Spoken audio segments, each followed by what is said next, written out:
What is going on, guys? Welcome back to the Rantin Review Entertainment, and we are back with The Walking Dead, Part 2 of Season 11, the final season of the show on AMC. I am doing reviews now as opposed to the reaction videos because I want to give my thoughts in a very quick, digestible way here on the Rantin Review Entertainment. But before we get to that, I want to remind you guys, this being YouTube, you can help out the channel by hitting that like button down below. Just take your barbed wire wrapped baseball bat and beat the living crap out of that thumbs up like button. I definitely appreciate it. It helps the YouTube algorithm let other Walking Dan is a different show, but it helps other Walking Dead fans know about this channel and these reviews. I appreciate it very much. And let's get into the next episode, episode 9 or episode 1 of part 2 of season 11.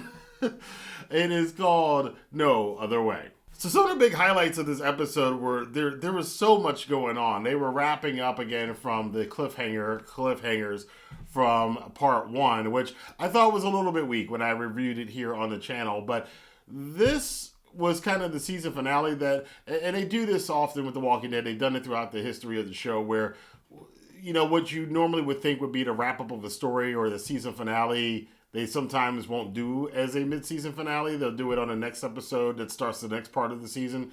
So they did that here with their whole Reaper thing. And I have to say, the beginning of the Reaper thing was interesting. The conclusion was interesting. It's all that part in the middle that I didn't really care for too much. There are some things we got out of the Reaper storyline, though. It wasn't totally a waste. And yes, it is the official last crew that our team had to face before going to the Commonwealth.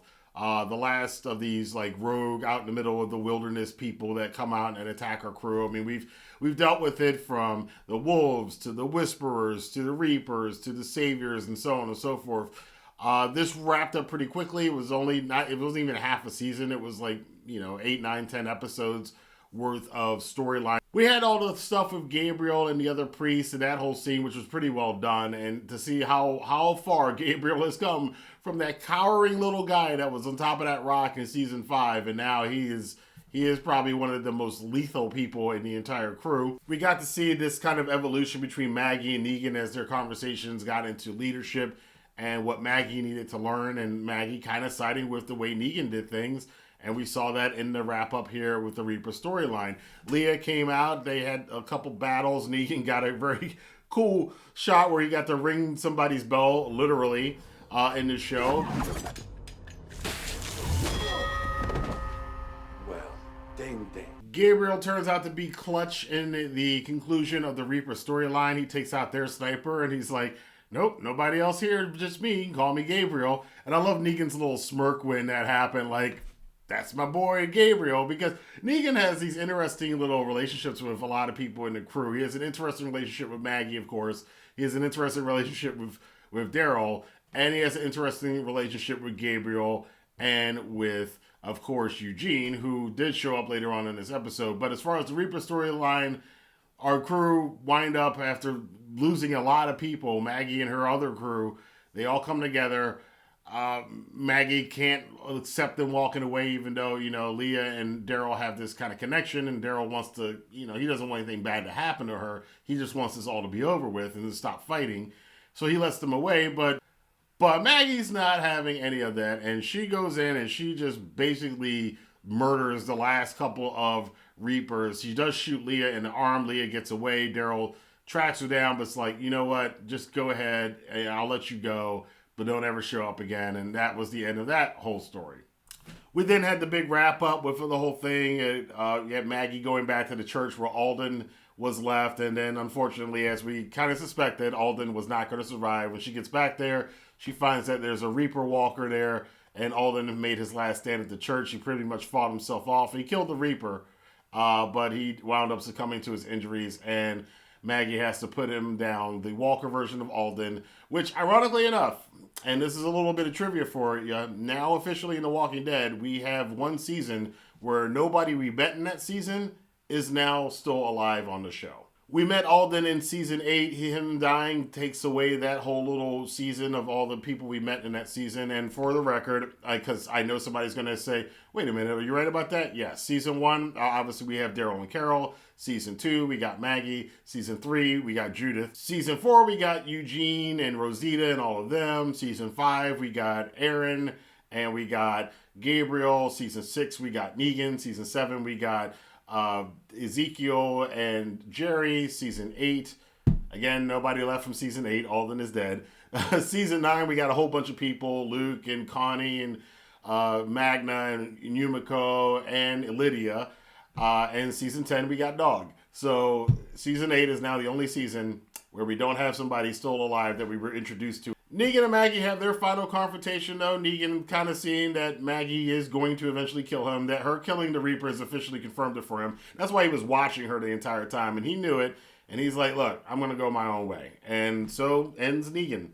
For now, I have seen the fact that Negan will be back in the show, so don't worry about that, Negan fans, as I'm one of them. Negan will be back on the show. I'm not sure much is left for Negan to do, but there probably will be another scene with him before his story wraps up on The Walking Dead.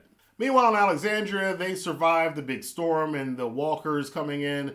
Aaron has some pretty close calls. That was a pretty intense scene of him in the basement with all those walkers in the water.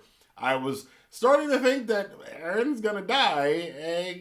He might, but he was saved by Lydia.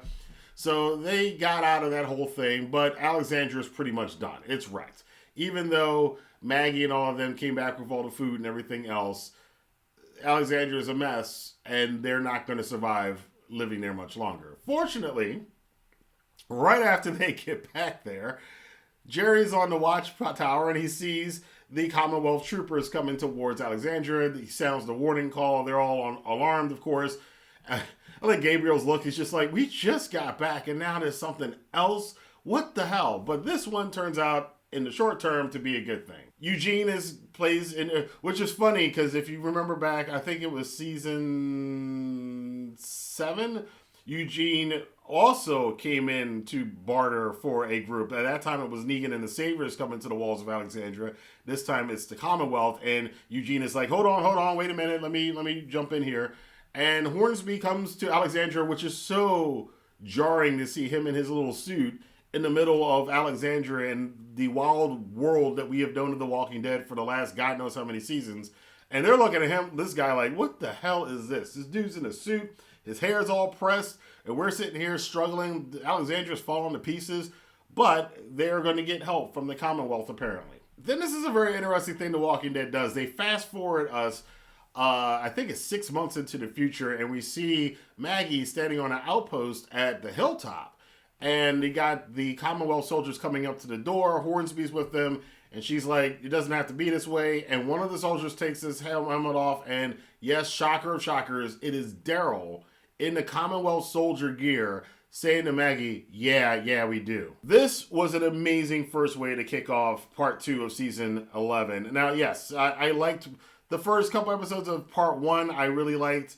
But then near the middle to the end, it kind of veered off. It's like, there's still some, like, there was that whole storyline in the beginning where we didn't know if Pope knew that Daryl was a double agent or not, and they just dropped the whole thing. I think they just didn't tell the middle part of that Reaper storyline very well. But the end of it was pretty cool, and now we are completely wrapped up that whole thing. We've wrapped up the Alexandria stuff, and now we're full on into the Commonwealth storyline. What's going on with Ezekiel? What's going on with Eugene? What's going on with Magna? What's going on with Yumiko? What's going on with Princess, Mercer, that whole thing? We're going to get into that. And from what I'm thinking and what I'm kind of seeing the way they're putting this together, we're going to be very rapidly going through a TV version of the Commonwealth storyline. Because the Commonwealth storyline had a lot of moving parts to it, but in the comic book, but it was kind of slow. And I think they're going to move through it very quickly here on the TV show. Remember, this is part 2 of 3.